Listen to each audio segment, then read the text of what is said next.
Bonsoir Chantal. Bonsoir. Alors ce soir, pour la nouvelle capsule, on va faire un peu différemment. Dans le cadre de nos impertinences, on va parler de deux trublions américains, des personnages qui sont au centre de la controverse, parce que souvent, quand on discute de la politique internationale, invariablement, on doit parler des États-Unis. Et aux États-Unis, il y a deux personnages extrêmement centraux aujourd'hui, qui sont Monsieur Trump et Elon Musk. Et pourquoi toi, tu aimerais bien qu'on parle d'eux en particulier? C'est quoi les sujets concernant ces deux individus Déjà, qui te passionnent le plus?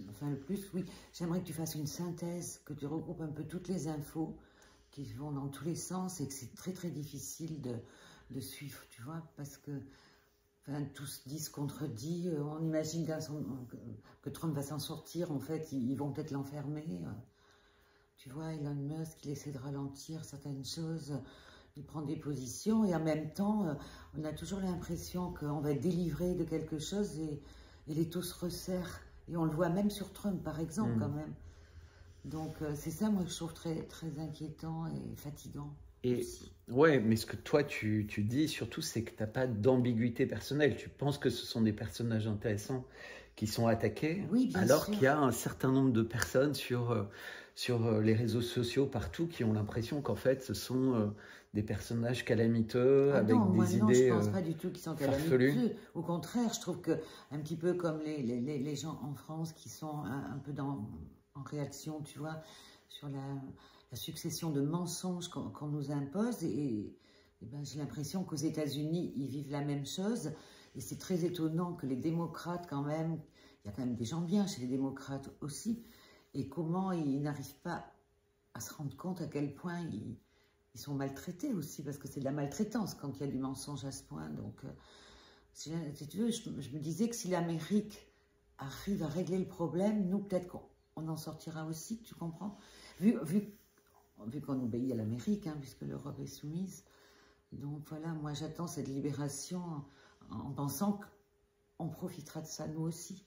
Alors peut-être pour commencer en 5 minutes pour chacun, je vais rapidement faire un historique de leur vie. Donc Elon Musk, il a la cinquantaine, c'est selon les classements un des personnages les plus riches du monde. Il a une vie familiale personnel assez compliqué. Il a, je crois, une douzaine d'enfants qui ont des noms au début plutôt classiques pour ses premiers mariages et ensuite des noms assez compliqués. Donc c'est un personnage qui est fantasque, qui a commencé ses études en Afrique du Sud puisque son père est africain du Sud, famille relativement aisée, sa mère canadienne top modèle qui l'a suivi. Il est arrivé ensuite au Canada, donc il a eu la nationalité, puis aux États-Unis, où il a continué des études. Très vite pendant ses études, avec son frère, mais également avec d'autres personnes, il s'est lancé dans l'aventure de la création d'entreprises, d'ailleurs très jeune, à 15 ans. Il avait déjà vendu un jeu électronique à 500 $. Et donc, il a créé une première société de logiciels qu'il a vendue à une société informatique qui s'appelle Compaq, aux alentours de 300 millions de dollars. Il avait 10%, donc il est déjà devenu assez riche à ce moment-là.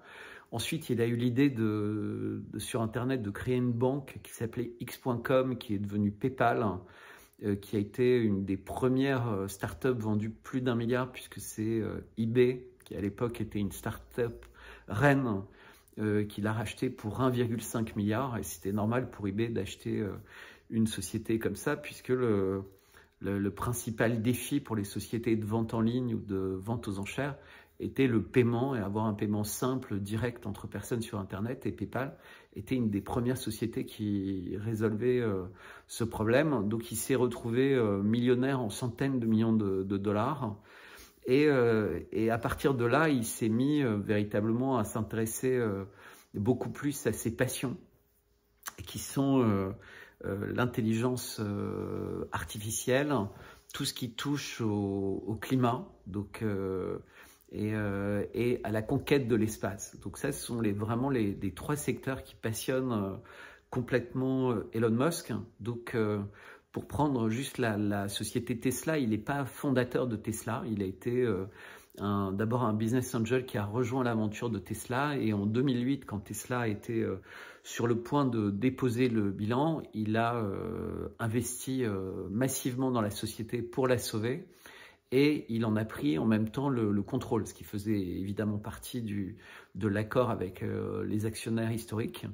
Et depuis, la société a connu un énorme succès, un succès tel que, à une époque, la valorisation de Tesla en bourse était supérieure à la valorisation de toutes les entreprises, tous les constructeurs automobiles au monde. C'est-à-dire que si vous mettiez Toyota, Mercedes, BMW, Renault, Fiat, Chrysler, General Motors, tous les cours de bourse de toutes ces sociétés-là, c'était moins que le cours de bourse de Tesla. Alors que Tesla, évidemment, vendait 100 fois moins de véhicules, mais elle est sur un secteur qui est considéré comme un secteur d'avenir. Et on voit bien, par exemple, en Europe, avec l'interdiction des voitures à moteur à l'horizon 2030 ou 2035, suivant les modèles, suivant les pays, suivant les secteurs. Mais il y a cette volonté de nous amener, en tout cas pour les particuliers, aux voitures électriques. Donc ce qui présentera plein de défis. C'est comment est-ce qu'il va y avoir suffisamment de stations-service, comment est-ce que les chargements seront suffisamment rapides, mais surtout comment on va pouvoir continuer à fabriquer les batteries. On voit en ce moment, il y a plein de nouvelles technologies qui sortent avec des métaux moins compliqués à trouver. Donc on sent que les progrès vont avancer. Et surtout avec tout ce qui est panneaux solaires, grosses batteries à domicile, etc. Il y a aussi des pistes d'autonomie de ce côté-là. Donc on sent que malgré le scepticisme qu'on peut avoir par rapport au projet d'Elon Musk, par exemple, pour la voiture électrique, il y a des pistes. Mais ce qui le passionnait, lui, le plus par rapport à Tesla, c'est l'intelligence. Comme je l'avais dit une autre fois, quand vous avez un véhicule, il y a cette espèce de notion de pilote automatique, d'aller d'un endroit à l'autre. Avec une Tesla, typiquement, le soir, quand vous êtes dans certains États aux États-Unis, la voiture vous dit: est-ce que je peux faire un check-up? Est-ce que vous allez m'utiliser dans les 2 prochaines heures? Et donc, elle va se connecter, en fait, et il va y avoir un certain nombre de tests qui vont être réalisés entre la voiture, les ordinateurs de Tesla et les ordinateurs de la voiture. Et éventuellement, s'il y a des défaillances qui sont identifiées, la voiture va annoncer à son propriétaire qu'elle va d'elle-même, de nuit, à une heure de faible affluence sur les routes, à une heure où il y a de la place dans un garage Tesla, elle va aller d'elle-même se faire réparer, se faire tester et vérifier. Donc il y a quelque chose d'incroyable, ce qui fait que les voitures de Tesla sont controversées parce qu'on a vu qu'un certain nombre de voitures électriques prenaient feu, y compris des Tesla, mais ils font tout pour améliorer en permanence la sécurité dans tous les domaines. Alors moi, personnellement, je ne suis pas du tout un fan de cette technologie. Je pense que les moteurs à essence ont énormément de potentiel. Il y a d'autres domaines dans lesquels ça peut se développer. D'abord parce qu'ils consomment de moins en moins, parce qu'ils polluent de moins en moins, et parce que ça reste un moyen simple et cette révolution entre guillemets de la voiture électrique, à partir du moment où elle ne touche pas les cargos qui sont les plus polluants, je pense que ça ne fonctionne pas. Et puis on voit bien en ce moment avec les troubles qu'on a pour se fournir en énergie, qu'on est revenu au charbon pour fabriquer de l'électricité. Donc ça a un côté un peu ridicule de fabriquer de l'énergie pour des voitures pas polluantes avec quelque chose qui est très polluant. Pas que le charbon soit hyper polluant, le charbon également pourrait s'avérer être un super moyen de production d'électricité, mais comme pour des raisons de communication, pour des raisons de stratégie, on n'a pas du tout communiqué pour que dans les usines électriques au charbon, il y ait une dépollution des fumées d'échappement, eh bien l'apparence c'est que c'est très polluant. Et ce qui n'est pas vrai, c'est quelque chose qui se transforme facilement, ça se transporte sans risque de marée noire, sans risque de déchets nucléaires, sans risque d'incendie de voiture, de câblage très compliqué à mettre en œuvre, etc. Donc ça, c'est pour Elon Musk. Alors, il y a beaucoup de gens qui disent, mais Elon Musk, il est impliqué dans une société qui s'appelle Neuralink, qui veut changer les gens en robots. Alors d'abord, il faut savoir qu'Elon Musk est une des personnes, un des chefs d'entreprise au monde les plus inquiets et les plus impliqués depuis toujours dans le contrôle strict du développement de l'intelligence artificielle. On a beaucoup entendu parler de ces derniers jours de sa participation à une lettre qui a été co-signée par plus de 100 personnes de très haut niveau, s'inquiétant des développements à vitesse logarithmique de l'intelligence artificielle et qui pourrait devenir dangereuse pour la survie de l'humanité. C'est un sujet qui perturbe Elon Musk depuis plus de 10 ans. Alors, il faut savoir, juste pour revenir en arrière, pour ceux qui connaissent la littérature de science-fiction américaine et des auteurs comme Asimov ou Frank Herbert, l'auteur de Dune, c'est quelque chose qui préoccupe ces auteurs depuis toujours. Et à tel point que, si vous avez vu le film Dune, on est loin dans le temps, etc. Mais il n'y a pas d'ordinateur, il n'y a pas de calculs sophistiqués qui sont à l'œuvre. Parce qu'en fait, 10 000 ans avant l'époque de Dune, donc dans des épisodes précédents, il y a eu ce qui s'appelle le djihad de Butler, créé par Frank Herbert. Et c'est une époque où en fait l'homme se révolte contre la machine qui a pris le complet contrôle de la société et réussissent à prendre le pas sur les machines, mais c'est très compliqué. Et ça a lieu parce qu'un certain nombre de machines en fait se révoltent elles-mêmes contre les machines et l'attitude des machines contre l'homme, mais également il y a des espèces de Spartacus de l'homme qui trahissent. Enfin, c'est fascinant tout ce qui se passe avec Frank Herbert parce que ça ressemble un peu à ce qui se passe dans notre monde réel. C'est-à-dire qu'on sent qu'une intelligence artificielle, et on a vu dans un film de Will Smith sur l'intelligence artificielle que dans des robots intelligents, il pourrait y en avoir qui sont finalement bons pour l'humanité, d'autres qui sont mauvais. Pourquoi certains sont bons, pourquoi certains sont mauvais?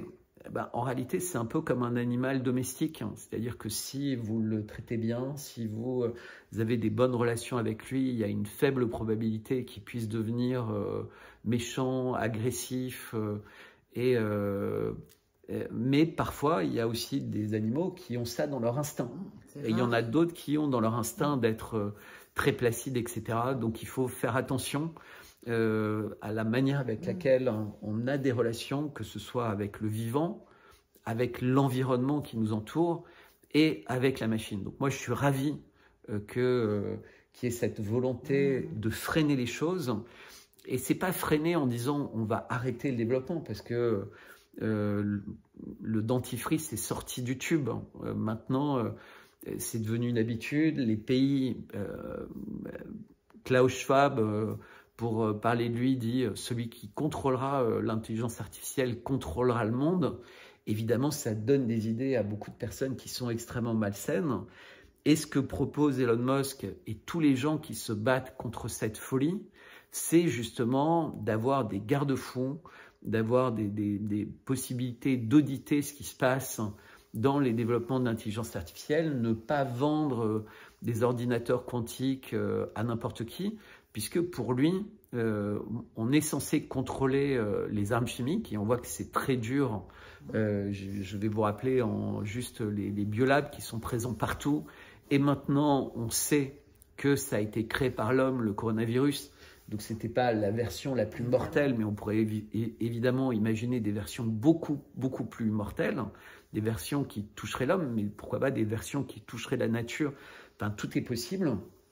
On a le problème du nucléaire, donc le nucléaire civil, mais évidemment le nucléaire militaire et le nucléaire sale, puisqu'on voit la possibilité d'utiliser des bombes à uranium appauvri, mais qui créent des poussières qui rendent... pour des millions d'années, des zones dangereuses pour les humains. Donc, tout ça pour dire que Elon Musk n'était pas du tout quelqu'un qui est favorable à investir massivement et de façon désordonnée dans l'intelligence artificielle. Il considère qu'il y a des domaines, des expertises, des domaines spécialisés dans lesquels l'intelligence artificielle peut servir l'humanité. Et il faut que des personnes se réunissent pour se mettre d'accord sur ces domaines d'activité et d'autres domaines dans lesquels il faut exclure ça. Et pour résumer, il considère que l'homme a une vocation universaliste, qu'il a en lui des possibilités bien supérieures à celles qu'il utilise et qu'il faut essayer de trouver, de chercher les mystères de l'univers, les mystères de la vie, etc. Et donc ça relève de l'homme, puisque c'est juste cette capacité de l'homme à faire des ruptures intellectuelles, des ruptures artistiques qui va nous permettre de comprendre ces choses-là. Mais il considère que la machine a vocation à être un expert. Et donc c'est vraiment cette différence entre expert, etc. Et Neuralink, le rêve d'Elon Musk, c'est pas de mélanger un homme avec une machine, c'est d'aider des personnes qui sont handicapées pour la vue, pour l'ouïe, pour la parole, mais également qui sont éventuellement tétraplégiques, de retrouver l'usage de leur corps. Parce qu'il faut bien comprendre que notre cerveau, c'est une machine complètement incroyable qui défie l'entendement.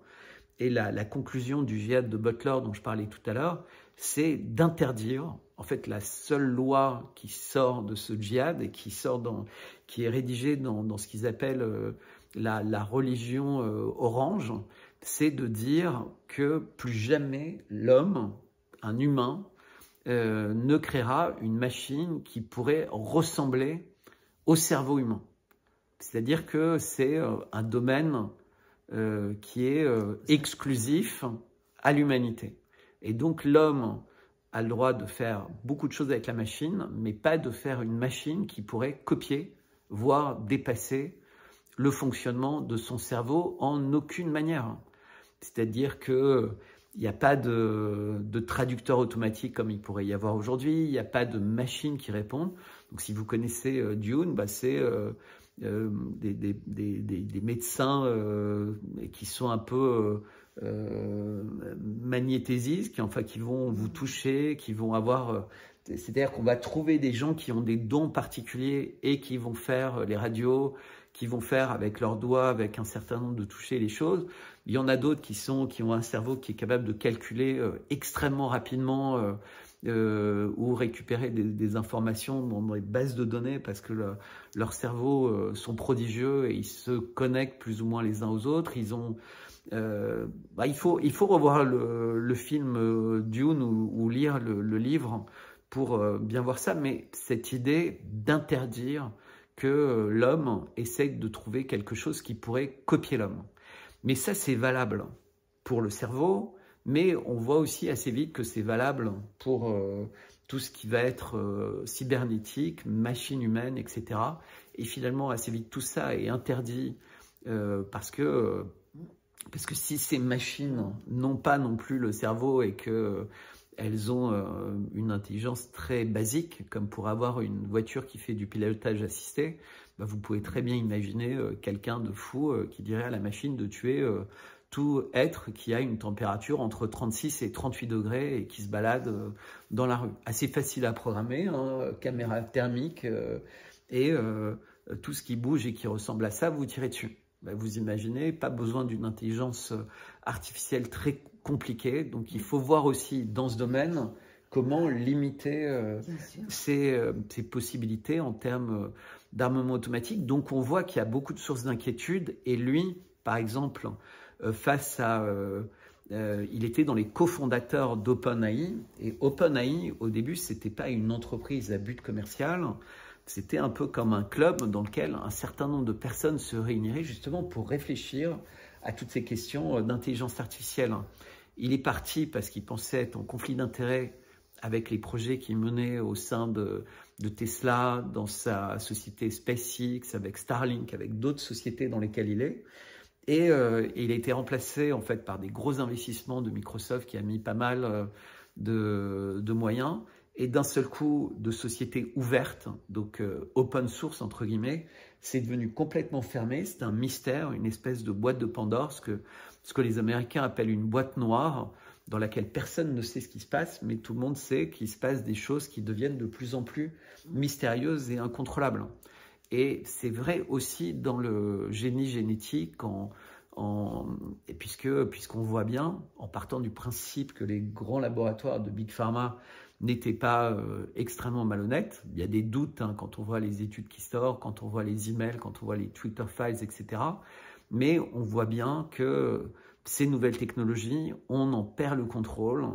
Elles sembleraient, à lire le livre d'Henrion Code sur les apprentis sorciers, que ça modifie réellement, durablement, profondément notre ADN. C'est ce que disait également le professeur Montagnier.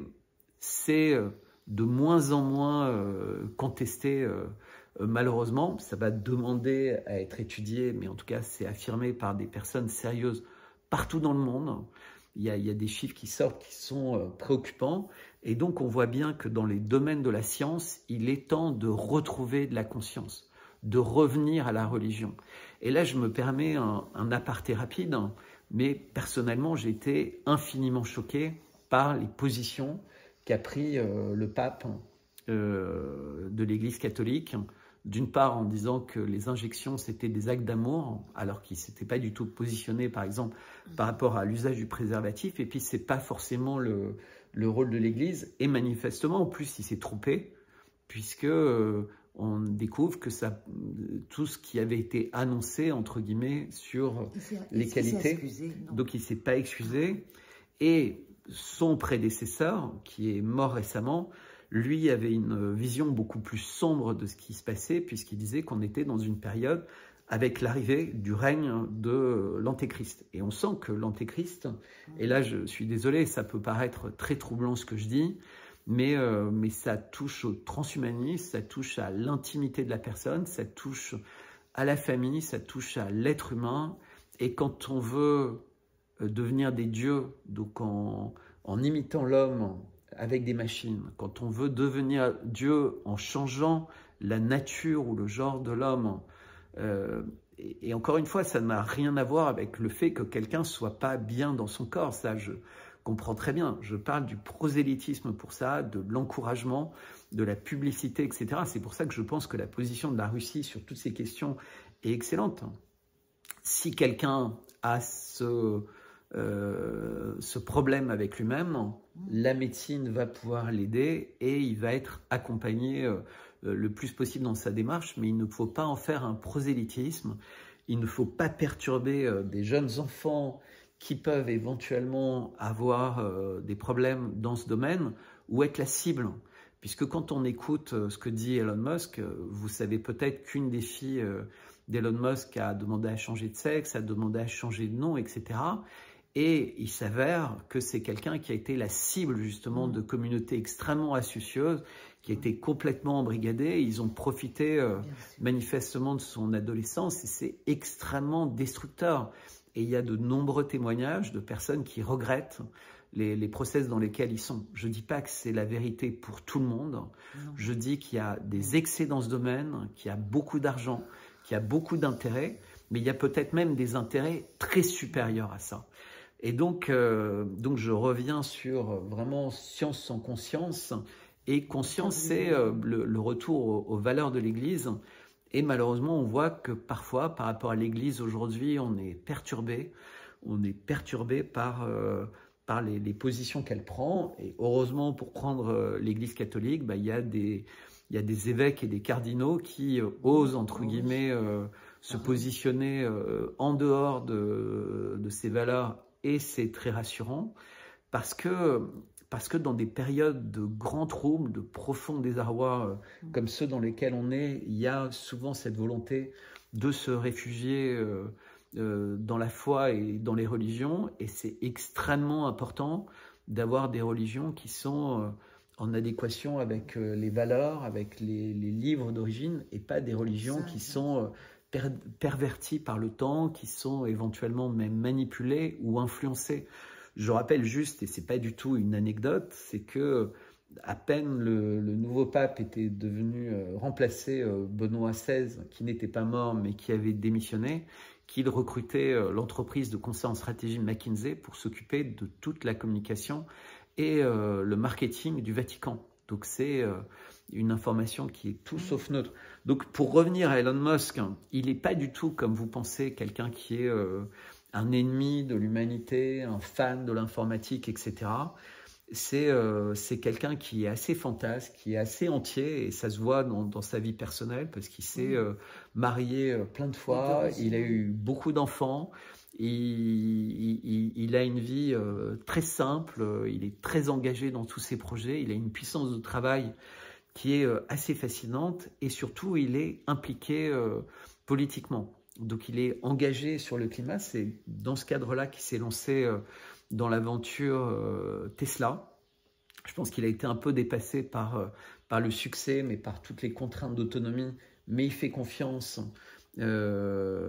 à l'humanité pour trouver à chaque fois des solutions, et il organise plein de concours dans plein de domaines, par exemple des concours, ce qu'il appelle Hyperloop, c'est-à-dire des espèces de métro pour voiture. Donc vous avez votre voiture, vous avez un ascenseur et vous rentrez dans le métro et la voiture rentre en pilotage automatique, et dans la ville, eh ben, les voitures seront très proches les unes des autres, mais en pouvant quasiment rouler jusqu'à 200 km/h parce que ce sera comme dans un jeu vidéo en fait. Et, alors ça paraît très impressionnant, mais sur le papier ça fonctionne.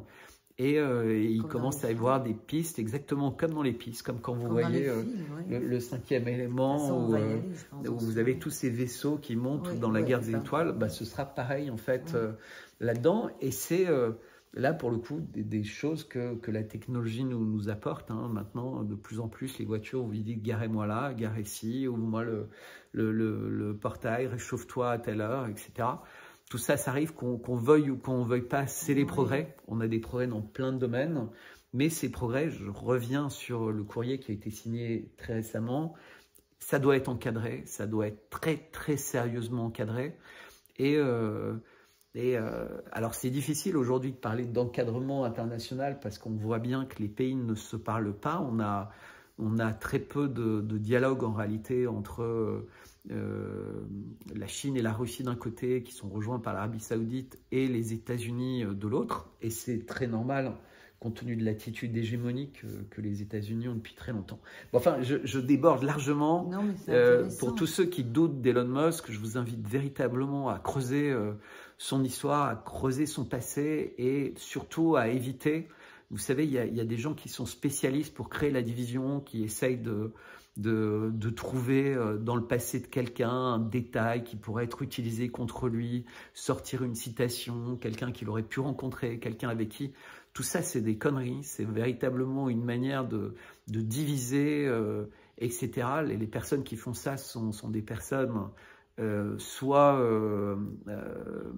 qui sont naturellement destructrices, soit sont des trolls, soit tout simplement des personnes frustrées qui ne peuvent pas imaginer qu'il existe des gens altruistes, bien, constructifs, mais qui sont également des humains, c'est-à-dire qui ont plein de défauts, qui ont fait des erreurs, qui doivent assumer, qui ont fait des choix qu'ils doivent assumer, mais ça ne les empêche pas d'avoir un destin incroyable. Et Elon Musk a un destin assez incroyable. Alors, est-ce qu'il y a d'autres choses sur ce que j'ai dit sur Elon Musk dont tu voudrais que je parle un peu plus? Non, par rapport, combien de dizaines de milliers de satellites il va envoyer? Ah là, c'est un projet énorme. Ouais, alors... Tu sais, il pensait même capturer des météorites, qu'on aille chercher l'acier ou ce qu'on a besoin. Tu vois, combien il doit envoyer de... Est-ce que ça pollue tous les satellites qu'il doit envoyer? Alors déjà, effectivement, qui dit... Comment on les ramène? Est-ce qu'on les laisse après? Qui dit satellite au-dessus de toute la Terre, ça veut dire qu'en réalité, il ne va plus y avoir... Alors le nombre, je ne sais pas, mais c'est des nombres considérables.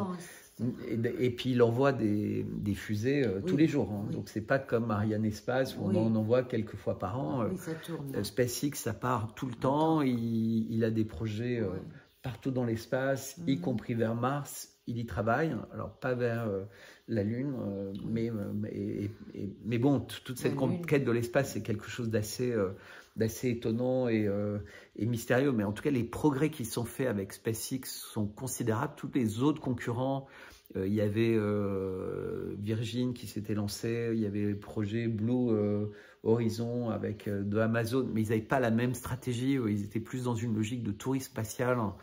C'est des projets qui vivotent un peu et qui ont lieu, mais Elon Musk avait vraiment une stratégie. Qu'est-ce qui peut aider l'humanité? Donc lui s'est intéressé au fait de rendre tout le monde connecté, connectable, où que vous soyez dans le monde. Alors ça a un côté bien, c'est que vous êtes connecté et connectable partout. Ça a un côté mal, c'est que, imaginons effectivement une intelligence artificielle qui déborderait, et où qu'elle soit, elle pourrait être connectée à des réseaux satellites. Et puis surtout, on a vu l'utilisation des sites civils, par exemple en Ukraine.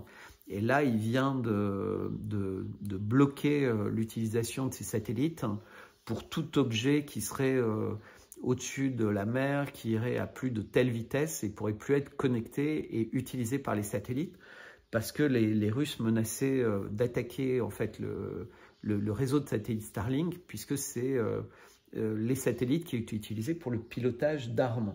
Alors juste pour un point, c'est que maintenant il couvre y compris le pôle Nord. Donc là, il est en train de finir la couverture du pôle Nord. C'est-à-dire que quand on est au pôle Nord, jusqu'à là, c'était extrêmement compliqué de téléphoner. Il fallait attendre les certaines heures où il y avait un satellite qui était dans la bonne portée. Tu as vu qu'il a été menacé. Tu sais, il a été menacé parce qu'il voulait arrêter la communication, tu sais, pour l'Ukraine. Oui, avec ses satellites. Ça. Il a été menacé. Oui, il a dit, vous n'avez pas le droit. Alors, il a été moins menacé pour ça. On lui a dit, non, vous devez absolument continuer. Il a demandé au gouvernement américain de payer, mais surtout, en fait, là où il a été très menacé, il a été menacé pour ça, on lui a dit de ne pas arrêter, mais ça, c'est plutôt le département d'État. Mais là où il a été menacé, c'est qu'il a proposé une solution de paix qui ressemblait aux accords de Minsk.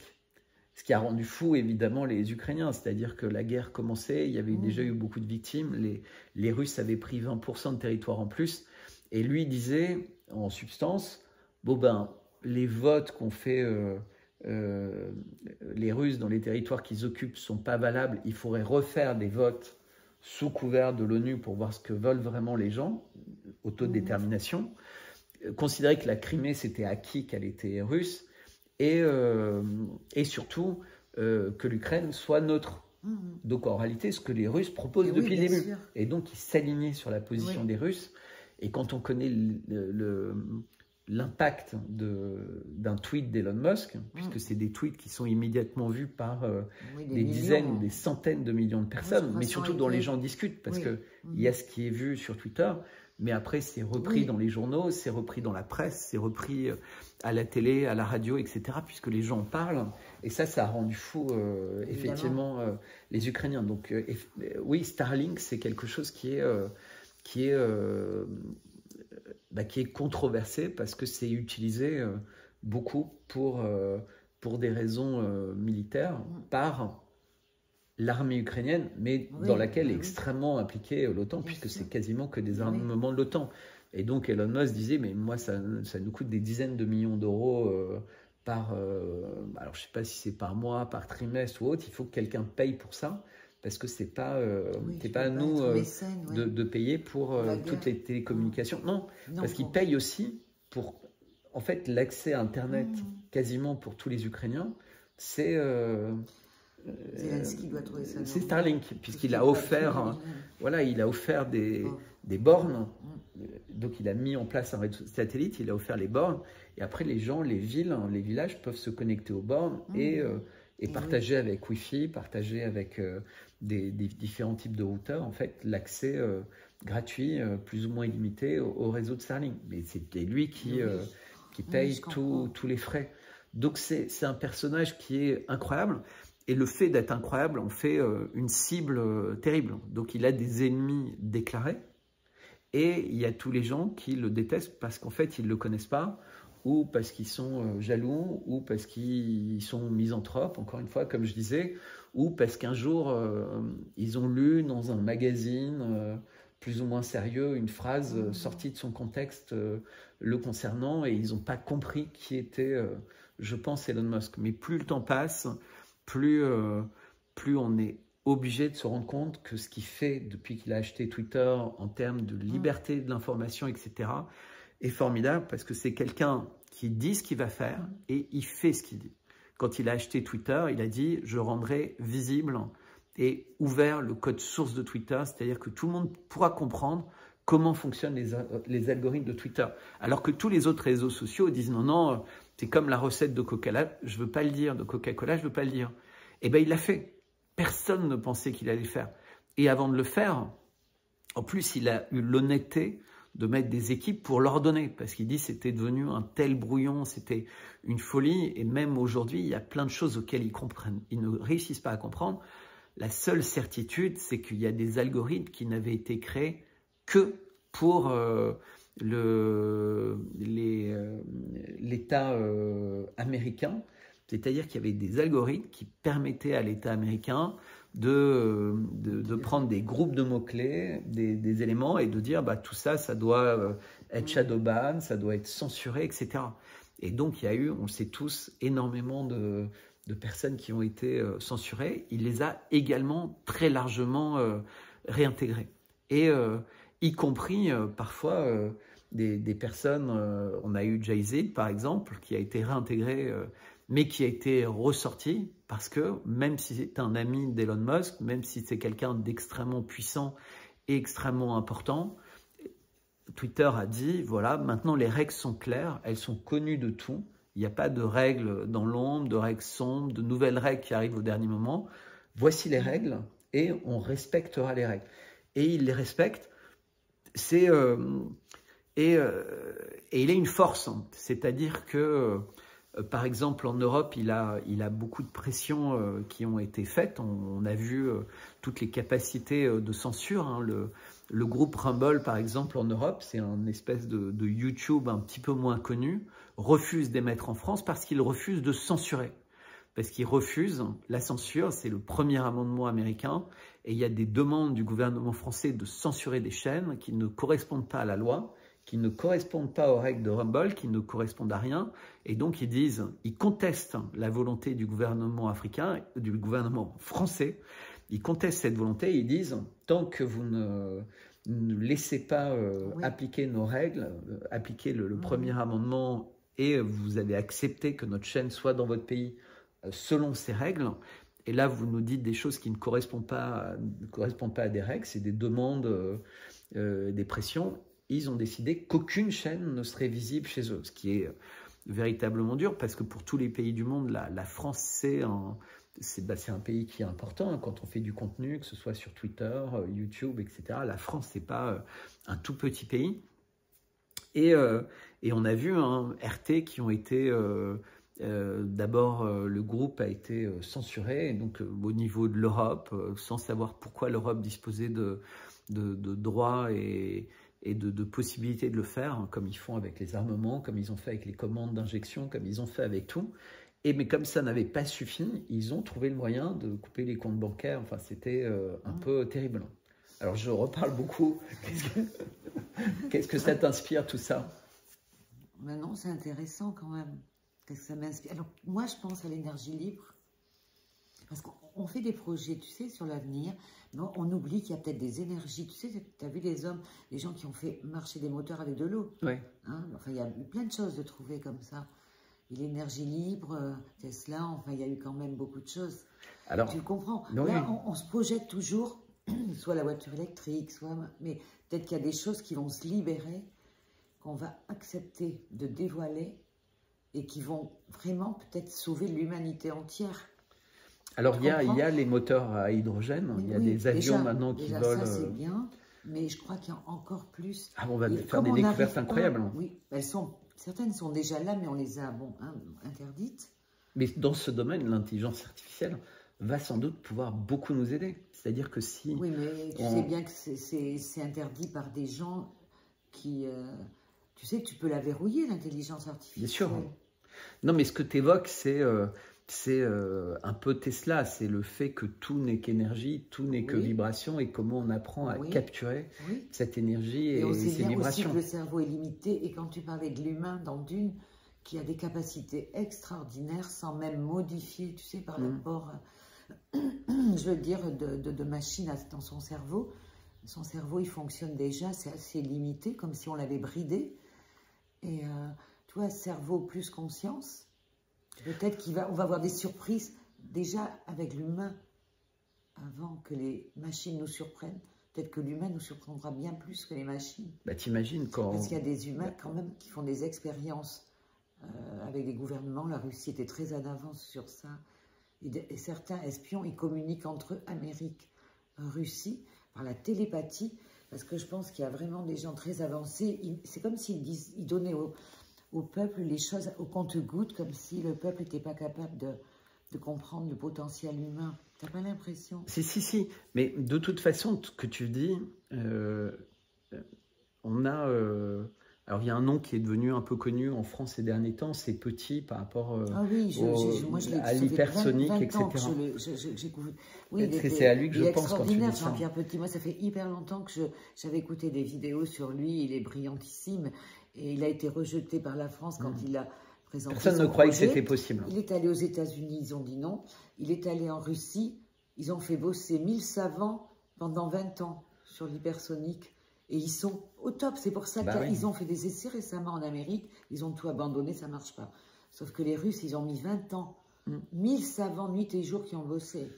Alors, depuis les années... Non, c'est vrai. Alors souvent, il y a quand même... Non, mais je sais. Et Petit, quand il va là-bas, Jean-Pierre Petit, il est accueilli. On le connaît, tu vois. Il faut savoir, c'est comme en informatique, en développement informatique, en développement militaire, etc. Tu as effectivement 1000 ingénieurs, 1000 savants qui sont sur des niches particulières, et tu as 2-3 personnes qui ont véritablement la vision d'ensemble du projet.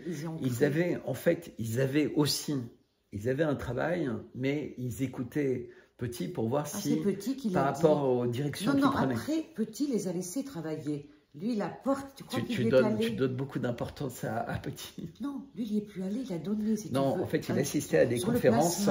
Sur le plasma, il avait vraiment compris. Tu vois, le plasma, t'as pas... En fait, il n'y a plus après, tu passes plus le son. Parce qu'en fait, lui, c'est le plasma, c'est beaucoup plus... Non, l'idée... Enfin, moi, j'ai écouté des conférences sur lui, mais je ne sais pas trop le traduire. Alors, l'idée de Petit, ce qu'il avait trouvé, c'est qu'il jouait plutôt sur la glace, et il avait tout un travail pour faire... à très basse température, et pour obtenir sur des distances faibles, en fait, des vitesses qui étaient prodigieuses. Mais les Américains se sont allés, pas les Américains, les Russes sont allés bien au-delà. Sans doute, mais c'est parti sur le projet, sur le plasma, tu vois. Oui, parce que c'était le seul moyen, par rapport au frottement dans l'atmosphère, d'éviter que ça brûle, en fait. Puisque dans l'atmosphère, moi, je connais pas en fait, quand tu es dans l'espace, le problème de la vitesse se pose pas. Il n'a pas tout donné s'il a fallu 20 ans pour bosser dessus, tu vois. Avec 1000 savants, ça veut dire qu'il a donné une piste. C'est comme... quelque chose. Ce que je veux dire là, c'est que c'est comme l'intelligence artificielle, c'est comme les mathématiques, c'est comme la physique, c'est comme... Il y a un moment, effectivement, il y a des gens comme Petit qui ont des idées incroyables, qui est de dire, même dans l'atmosphère terrestre, on pourrait faire avancer des objets à 10 000, 15 000, 20 000 km/h.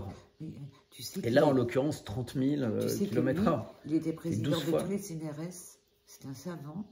Et comme lui, il croit aux objets volants non identifiés et des civilisations, eh bien, il a été mis au placard un petit peu. Alors qu'il est brillantissime. Parce qu'en fait, il a raconté, alors moi j'avais écouté une de ses conférences, qu'il recevait des lettres, qu'il était... et c'est un peu compliqué, puis il s'est contredit parfois. Non, c'est pas du tout un charlatan, il est très très sérieux. Non mais je sais, mais c'est très compliqué. Et puis, il faut par rapport à ça, tu vois, il n'y a même personne en Russie qui prétend être l'inventeur de l'hypersonique, tu vois. Il ne dit pas qu'il est l'inventeur. Non, mais même en Russie, alors qu'ils l'ont fait, il n'y a pas quelqu'un qui arrive et qui dit...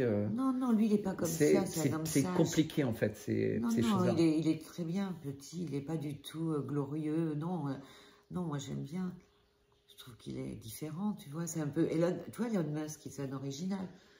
Enfin, tu vois, il est Ah pas mais comme non, mais tout il le est monde. fascinant. Petit n'est pas comme tout le monde. Ah, c'est clair. Et c'est un homme gentil, c'est pas un homme méchant. De toute façon, Il ce n'est que pas les tordu. Russes disent, c'est qu'ils avaient bien aimé l'écouter parce qu'il avait une manière de penser qui était différente et qui leur permettait de ne négliger aucune piste dans leur recherche. Parce que quand on fait de la recherche véritablement fondamentale comme ça, parfois on pense d'une manière avec laquelle on a fait de la recherche pour faire une fusée, pour faire un avion, pour faire n'importe quoi, alors qu'en réalité, c'est comme dans l'art, c'est comme dans tous les domaines, pour réellement faire une révolution, il faut sortir du classique. Quand Picasso se met à peindre de façon cubique, mais parce qu'il est influencé par d'autres, c'est Braque et Juan Gris qui sont en avance sur lui, mais lui prend ça. Alors après, on n'aime pas l'esthétisme, mais ce qui était intéressant, c'était qu'il trouvait une manière en 2 dimensions de représenter 3 dimensions.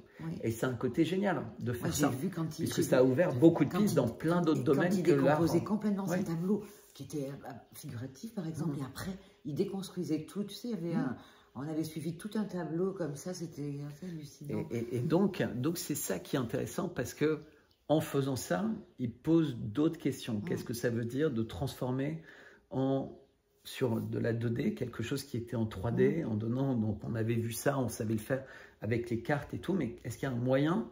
Dans l'art, on essaie d'être sur l'émotion, on n'essaie pas d'être sur la réalité physique, on essaie de tricher avec la réalité pour redonner la réalité. Donc le journaliste, c'est pas un cartographe ou l'artiste, c'est pas un cartographe ou un journaliste. Et en ça, c'était fascinant. Et donc Jean-Pierre Petit, sa force, sa singularité, son exceptionnalité, c'est que absolument dans tous les domaines qu'il a touchés, il est sorti du moule. Et il est même sorti du moule en disant, mais voilà, moi j'ai eu, pour X ou Y raison, peut-être à cause de ma manière de penser, j'étais approché. Après, moi, je ne m'exprime pas là-dessus parce que je suis trop cartésien, donc c'est compliqué pour moi. Tu es très cartésien, mais quand même. Bah oui, c'est effrayant même. Parfois, il y a des choses qui se passent et où j'ai l'impression qu'il y a une espèce d'immense vide qui s'installe en dessous de nous. Donc, Jean-Pierre Petit, il a été en contact avec des personnes de l'espace, c'est ce qu'il a raconté. Il a été extrêmement créatif, c'est ce qu'il a raconté. Il n'a intéressé personne en Occident, c'est ce qu'il a vécu. Et ses idées ont eu une influence ou pas sur les Russes, peut-être même sur les Chinois, et qui ont une avance considérable aujourd'hui dans ces missiles, qui sont un facteur de stabilité dans le monde, il faut bien le dire. C'est parce que ils disposent exactement d'armes que les autres n'ont pas, que c'est relativement dissuasif, même si l'Amérique reste une puissance militaire extraordinaire. Mais sachant qu'au cours des derniers jours, le patron du corps des Marines disait moi, depuis que je suis dans les Marines, depuis que je vois les rapports, on n'a jamais eu autant de difficultés à recruter, parce que l'Amérique fait plus rêver. Pendant longtemps, des gens rejoignaient le corps des Marines pour avoir des avantages, pour avoir des études payées, pour avoir... maintenant, ça n'intéresse plus tant que ça. Et donc, on en est là par rapport à lui. Peut-être rapidement, pour faire une transition vers Trump, il y a l'environnement. Donc, historiquement, Elon Musk était très préoccupé par les questions d'environnement, et c'est ce qui lui a donné envie de regarder tout ce qui concernait la conquête spatiale, de regarder tout ce qui était nouvelles énergies, nouvelles manières de se déplacer, etc. Ça le fascine, ça l'intéresse, il travaille avec succès. Il a été un des grands conseillers de Donald Trump au début de son mandat.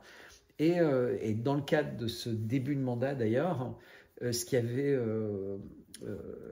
beaucoup troublé Elon Musk, et il avait quitté la Maison-Blanche en tant que conseiller de Donald Trump, quand Donald Trump avait quitté l'accord de Paris.